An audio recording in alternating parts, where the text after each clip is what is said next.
Hello मेरे प्यारे बच्चों। मैं अभिषेक यादव एक्सीड एकेडमी से। बच्चों, पिछली क्लास में हम लोगों ने क्लास 10th बायो पढ़ना स्टार्ट किया था। लाइफ प्रोसेस जैव प्रक्रम चैप्टर हम लोगों ने उसमें न्यूट्रिशन पढ़े थे और उसके टाइप पढ़े थे। हमने ये पढ़ा था कि न्यूट्रिशन दो टाइप के होते हैं, न्यूट्रिशन कहते किसे हैं, फिर उनके टाइप के भी टाइप पढ़े थे, विथ एग्जाम्पल पढ़े थे, नहीं ना। आज हम लोगों को उसके आगे पढ़ना है। पिछली क्लास में न्यूट्रिशन तक पढ़ा था। आज हम लोगों को पढ़ना है बच्चों ऑटोट्रॉफिक न्यूट्रिशन। ऑटोट्रॉफिक न्यूट्रिशन, स्वपोषी पोषण।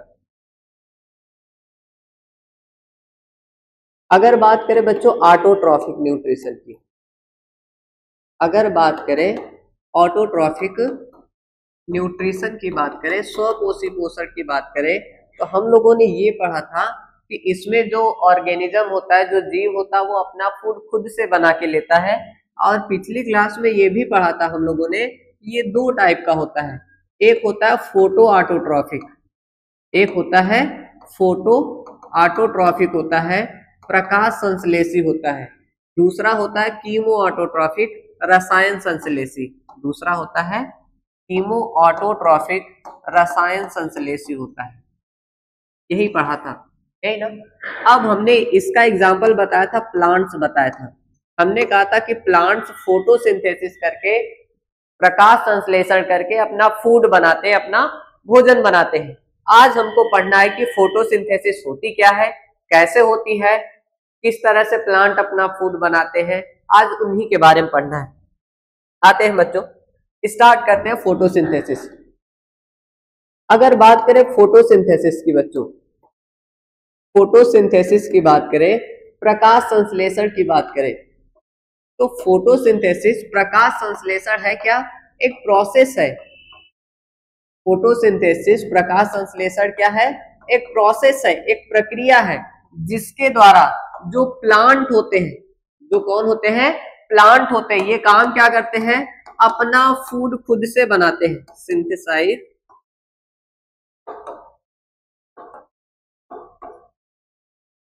ये अपना फूड खुद से बनाते हैं। वो प्रोसेस जिसके द्वारा प्लांट अपना फूड खुद से बनाते हैं, अपना भोजन खुद से बनाते हैं, उसी प्रोसेस को हम क्या कहते हैं? फोटोसिंथेसिस।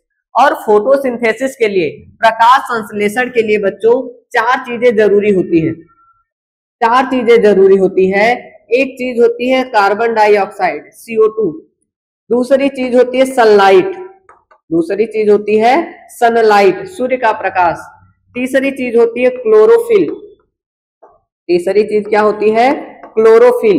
और चौथी चीज होता है वाटर। ये चार चीजें जरूरी है। अगर इन चार में से किसी भी एक चीज की कमी होती है, अगर इन चार में से किसी भी एक चीज की कमी होगी, तो प्लांट में फोटोसिंथेसिस नहीं होती। इन्हीं चारों चीजों की मदद से प्लांट क्या करता है? अपना फूड बनाता है। क्या क्या है? CO2 है, सनलाइट है, क्लोरोफिल है, और क्या है? वाटर है। अच्छा, इन चारों में से किसी का भी नाम आप ऊपर नीचे लिख सकते हो, किसी का भी नाम पहले, किसी का भी नाम बाद में लिख सकते हो। लेकिन अब हमको आगे पढ़ना है steps of photosynthesis. Steps of photosynthesis, प्रकाश संश्लेषण के चरण। अब स्टेप की बात करें, अगर बच्चों बात आए स्टेप की, तो स्टेप में जो पहला स्टेप होता है, आपको उसको पहला ही लिखना होगा। जो सेकंड पे रहेगा उसको सेकंड नंबर पे लिखना रहेगा, और जो थर्ड पे रहेगा उसको थर्ड नंबर पे ही लिखना रहता है। तो इसमें टोटल 3 स्टेप होते हैं। टोटल कितने स्टेप होते हैं? तो बच्चों इसमें 3 स्टेप होते हैं। 3 चरण में जाके फोटोसिंथेसिस कंप्लीट होती है। पहले स्टेप की बात करें, जैसे बच्चों, अब पहले स्टेप की बात करें, तो जैसे जो पहला स्टेप है, इसमें होता क्या? जैसे मान लो ये सन है। क्या है? सन है। अब जैसे, अब बच्चों ये सन है। अब सन से क्या आएगी? सनलाइट, यही ना। और ये प्लांट है, ये मान लो कोई प्लांट है। अब प्लांट की लीफ में आप जानते हो कि इसमें क्लोरोफिल होता है। लीफ में क्या होता है? क्लोरोफिल होता है, सूर्य। अब जैसे ही सनलाइट इस पे आएगी, जैसे ही सनलाइट बच्चों इस पे आएगी, जैसे ही सनलाइट इस पे आएगी, होगा क्या? अब जैसे सनलाइट आएगी ये क्लोरोफिल उसको एब्जॉर्ब कर लेता है। तो पहला काम ये होता है कि जो क्लोरोफिल है वो एब्जॉर्ब करता है।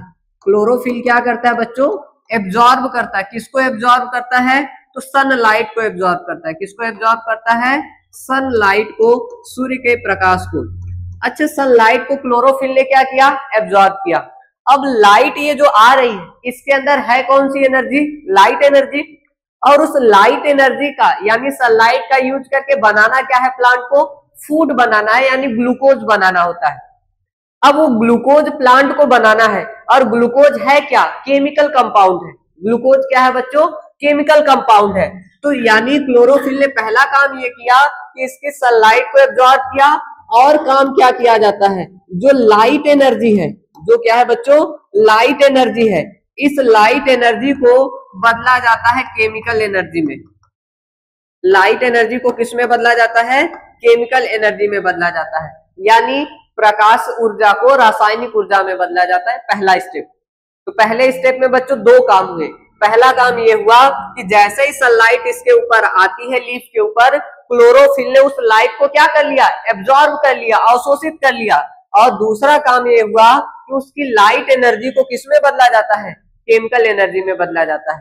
अब आते हैं बच्चों दूसरे स्टेप पर। किस पे आते हैं? दूसरे स्टेप पर आते हैं। अच्छा, दूसरे स्टेप की बात करें बच्चों, तो दूसरे स्टेप में क्या होता है? अब जो वाटर होता है, H2O था, हमने कहा था चार चीजें जरूरी है। सनलाइट थी, क्लोरोफिल था, CO2 था और H2O। अब इसमें जो H2O होता है ये टूटता है हाइड्रोजन और ऑक्सीजन में। ये किसमें टूटता है बच्चों? ये हाइड्रोजन में, H2 में, और किसमें टूटेगा? ऑक्सीजन में टूट जाएगा। यानी ये हाइड्रोजन और ऑक्सीजन में टूट जाता है। ऑक्सीजन में टूट जाता है। जब ये हाइड्रोजन और ऑक्सीजन में टूट जाता है तो बच्चों तीसरे स्टेप की बात करें तो तीसरे स्टेप में ये होता है, अभी ये जो CO2 है, CO2 के साथ ये जो H2 है, हाइड्रोजन जुड़ करके ये क्या बनाता है? ग्लूकोज बनाता है। क्या बनाता है? ग्लूकोज बनाता है, C6H12O6। C6H12O6 ग्लूकोज बनाता है। अब देखो बच्चों, यहाँ CO2 से H हाइड्रोजन जुड़ रहा है ना, तो जिस केमिकल रिएक्शन में, जिस प्रोसेस में किसी केमिकल रिएक्शन में हाइड्रोजन जब ऐड होता है, हाइड्रोजन जुड़ता है, तो उस केमिकल रिएक्शन को हम कहते हैं रिडक्शन। ये रिडक्शन केमिकल रिएक्शन है, यानी ये अपचयन प्रक्रिया। तो यानी रिडक्शन के द्वारा वो क्या बनाता है? ग्लूकोज। तो टोटल कितने स्टेप पढ़े बच्चों? हम लोगों ने 3 स्टेप पढ़े। पहला स्टेप हमने ये पढ़ा कि प्लांट जैसे ही लाइट उस पे आती है, उसके क्लोरोफिल ने उसको क्या कर लिया? लाइट को एब्जॉर्ब किया। और लाइट एनर्जी को किस में बदला? लाइट एनर्जी को किस में बदला? केमिकल एनर्जी में। दूसरा काम क्या हुआ? जो H2O था वो हाइड्रोजन और ऑक्सीजन में क्या हो गया? टूट गया। अब यही ऑक्सीजन, आप जानते हो कि प्लांट कार्बन डाइऑक्साइड लेते हैं और ऑक्सीजन छोड़ते हैं। नॉर्मल आप यही जानते हो कि प्लांट CO2 लेते हैं और O2 क्या करते हैं? रिलीज करते हैं। तो उनके अंदर O2 आती कहां से है? अब यही जो O2 है ना, इनकी लीफ में छोटे छोटे पोर पाए जाते हैं बच्चों। इनकी लीफ में छोटे छोटे पोर्स पाए जाते हैं, और इन्हीं पोर्स को हम स्टोमेटा कहते हैं। इन पोर्स को हम क्या कहते हैं? स्टोमेटा। तो CO2 जो होती है इसी के द्वारा अंदर जाती है, और O2 यहां से क्या हो जाती है? बाहर। तो जो प्लांट O2 रिलीज करते हैं, तो यही वाली O2 जो है, जो यही O2 फिर स्टोमेटा के द्वारा क्या हो गई? बाहर। अब बचा केवल एक कौन? हाइड्रोजन। केवल एक चीज क्या बची? हाइड्रोजन। अब तीसरे स्टेप में देखो कि यही हाइड्रोजन किसके साथ जुड़ा? CO2 के साथ। और जब CO2 के साथ जुड़ा बच्चों तो क्या बना? ग्लूकोज। और इस केमिकल रिएक्शन को हमने क्या नाम दिया? रिडक्शन का। आई बात समझ में? ठीक है। अब इसका अगर बैलेंस केमिकल रिएक्शन लिखे बच्चों, फोटोसिंथेसिस की बैलेंस केमिकल रिएक्शन लिखे, बैलेंस केमिकल रिएक्शन लिखे बच्चों, तो बैलेंस केमिकल रिएक्शन क्या होती है? 6CO2 plus 6H2O, C6H12O6 plus 6H2O। Sorry sorry sorry,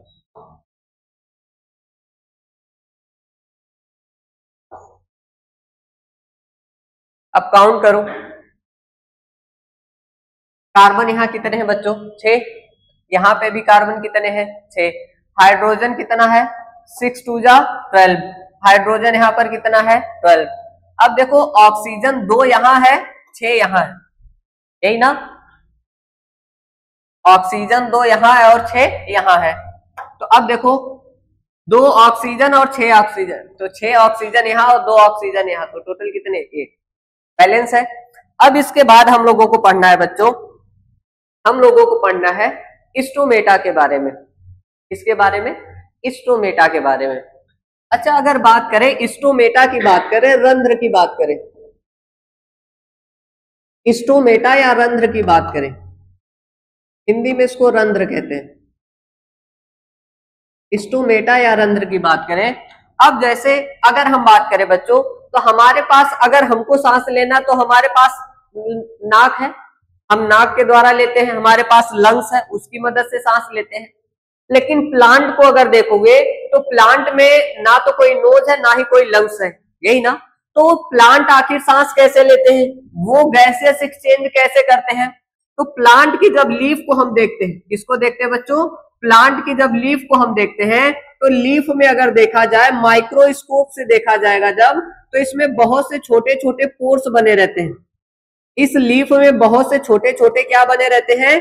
pores बने रहते हैं। और इन्हीं पोर्स को हम बच्चों क्या कहते हैं? स्टोमेटा कहते हैं। इन्हीं पोर्स को हम क्या कहते हैं? स्टोमेटा कहते हैं। ये जो छोटे छोटे पोर्स दिखाई दे रहे हैं, इन्हीं को हम क्या कहते हैं? स्टोमेटा रंध्र कहते हैं। और स्टोमेटा का केवल, अगर स्टोमेटा को और जूम करके देखा जाए, स्टोमेटा को और जूम करके जब देखा जाता है तो ये 2 किडनी जैसी सेल से सराउंडेड रहता है। ये 2 किडनी लाइक सेल से क्या रहता है बच्चों? सराउंडेड रहता है।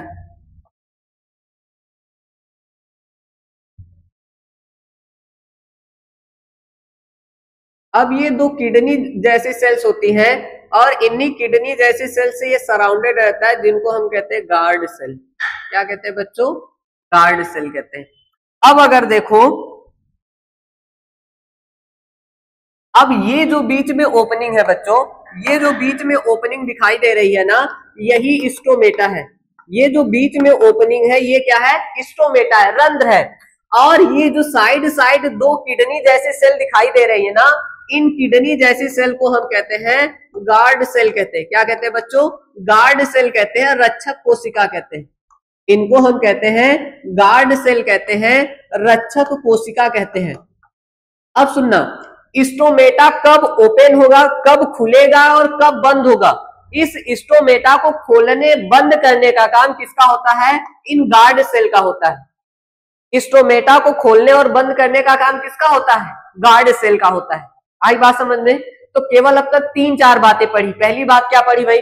हमने कहा प्लांट की लीफ को किससे देखने पर? माइक्रोस्कोप से देखने पर। इस पे बहुत से छोटे छोटे क्या दिखे? पोर्स दिखे। और इन पोर्स को हमने क्या कहा? स्टोमेटा कहा। स्टोमेटा 2 किडनी लाइक सेल से घिरा रहता है और इन किडनी लाइक सेल्स को हमने क्या कहा? गार्ड सेल कहा। अच्छा, गार्ड सेल का फंक्शन क्या भाई? तो opening and closing of stomata. Opening and closing of stomata, यानी स्टोमेटा को ओपन करना और स्टोमेटा को बंद करने का काम किसका होता है? गार्ड सेल का होता है। अब क्वेश्चन ये है कि आखिर स्टोमेटा काम क्या करता है? अभी तो हमने देख लिया स्टोमेटा होता क्या है, ये बना किससे है, यही ना? अब हमको ये पढ़ना है कि स्टोमेटा काम क्या करता है। तो अगर बात करें बच्चों स्टोमेटा के फंक्शन की बात करें, तो स्टोमेटा के केवल 2 फंक्शन होते हैं। स्टोमेटा के फंक्शन की बात करें तो स्टोमेटा के केवल 2 फंक्शन होते हैं बच्चों। कितने फंक्शन हैं पढ़ने हैं? 2 फंक्शन, केवल 2 काम करना है। पहला काम तो ये है, ये गैसियस एक्सचेंज कराता है। पहला काम ये है कि बच्चों ये काम क्या करवाता है? ये गैसियस एक्सचेंज करवाता है, गैसों का आदान प्रदान करवाता है, गैसीय विनिमय करवाता है। गैसियस एक्सचेंज क्या है? आपने अभी पीछे पढ़ा कि प्लांट को क्या चाहिए? CO2। फोटोसिंथेसिस करने के लिए, प्रकाश संश्लेषण करने के लिए क्या चाहिए? CO2 चाहिए। तो जो CO2 चाहिए, ये जो CO2 है, इन्हीं स्टोमेटा के द्वारा कहाँ जाती है, अंदर जाती है प्लांट में। और प्लांट बाहर क्या रिलीज करता है, oxygen.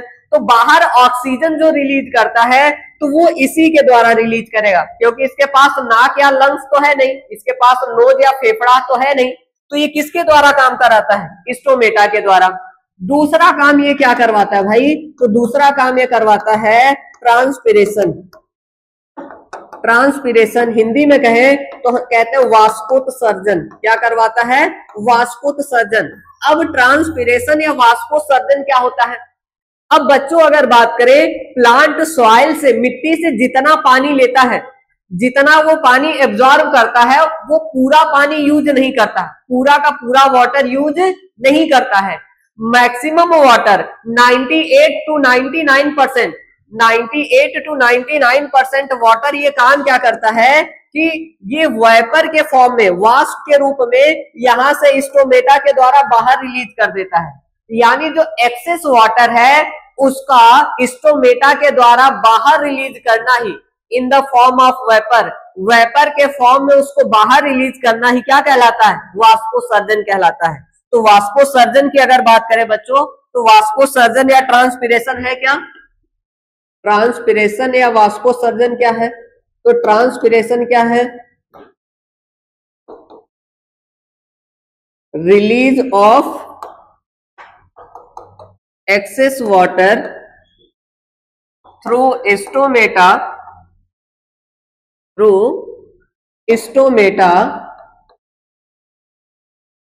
in the form of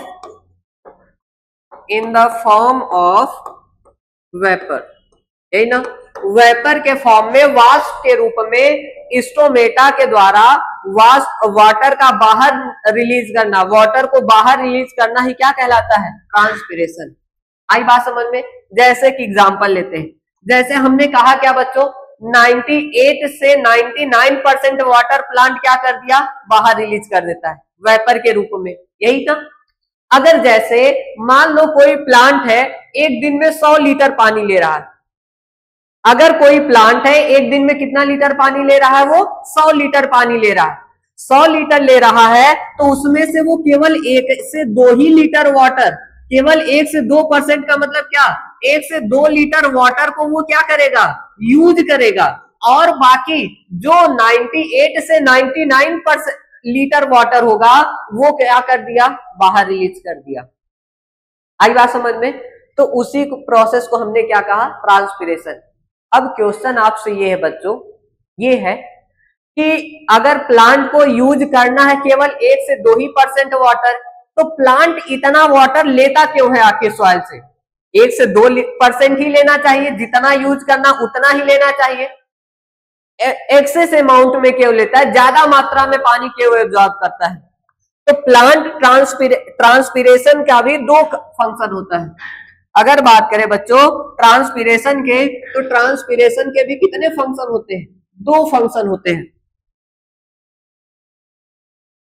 transpiration वाष्पोत्सर्जन के द्वारा प्लांट 2 काम करवाता है। अब इसका पहला काम होता है बच्चों, ट्रांसपिरेशन के द्वारा इसका पहला काम ये होता है कि प्लांट अपनी बॉडी टेम्परेचर को, इसको बॉडी टेम्परेचर को कंट्रोल करता है, अपनी बॉडी टेम्परेचर को कंट्रोल करता है। प्लांट अपनी बॉडी टेम्परेचर को क्या करता है, कंट्रोल करता है, अपने शरीर के तापमान को नियंत्रित करता है। जैसे अब बात करें, हमको क्या भाई, ज्यादा अगर धूप लगती है हम रूम में चले आते हैं, घर में चले आते हैं, ज्यादा गर्मी लगती है हम फैन एसी चालू कर लेते हैं, अगर ठंडी का मौसम है तो हम गर्म कपड़े पहनने लगते हैं। तो हम अपनी बॉडी टेम्परेचर को कंट्रोल करते रहते हैं, ऐसे हम कंट्रोल करते हैं, और भी स्वेटिंग हमारे अंदर होने लगती है, पसीना होने लगता है टेम्परेचर कंट्रोल करने के लिए। लेकिन प्लांट में तो ऐसा नहीं होता है। तो प्लांट इसी ट्रांसपिरेशन के द्वारा, जब ज्यादा गर्मी होगी तो प्लांट ज्यादा वाटर सॉइल से लेगा, ताकि ज्यादा से ज्यादा वाटर रिलीज करेगा, तब भी उसका बॉडी टेम्परेचर क्या रहेगा, कंट्रोल रहेगा। तो ट्रांसपिरेशन का 2 काम होता है। पहला काम है कि इसके द्वारा प्लांट अपना बॉडी टेम्परेचर कंट्रोल करता है, शरीर का तापमान नियंत्रित करता है, और दूसरा काम होता है इसके द्वारा वाटर ट्रांसपोर्ट, ये जो ट्रांसपिरेशन है ये किसमें हेल्प करता है? वाटर ट्रांसपोर्ट में। Helps in transportation, helps in transportation of water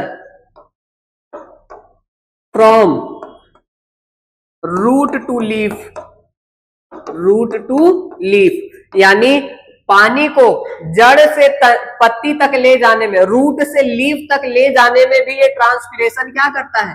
help करता है। कैसे हेल्प करता है? इसी चैप्टर में हमको बच्चों आगे पढ़ना है। जब हम पढ़ना है, एक टॉपिक आएगा सर्कुलेशन वाले टॉपिक में, उसके अंदर एक टॉपिक पढ़ना रहेगा transportation of mineral and water. तो उसी में पढ़ना रहेगा कि प्लांट रूट से लीफ तक वाटर को ट्रांसपोर्ट कैसे करता है। आई बात समझ में? तो क्या बातें पढ़ी भाई? हमने स्टोमेटा से पढ़ना शुरू किया था, यही ना?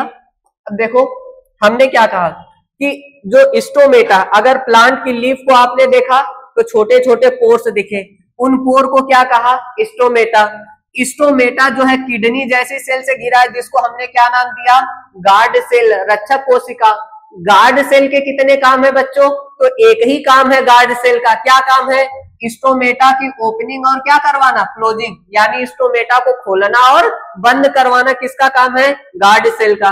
अच्छा, फिर हमने क्या पढ़ा बच्चों कि स्टोमेटा के क्या काम है? तो स्टोमेटा के कितने काम है? दो काम है।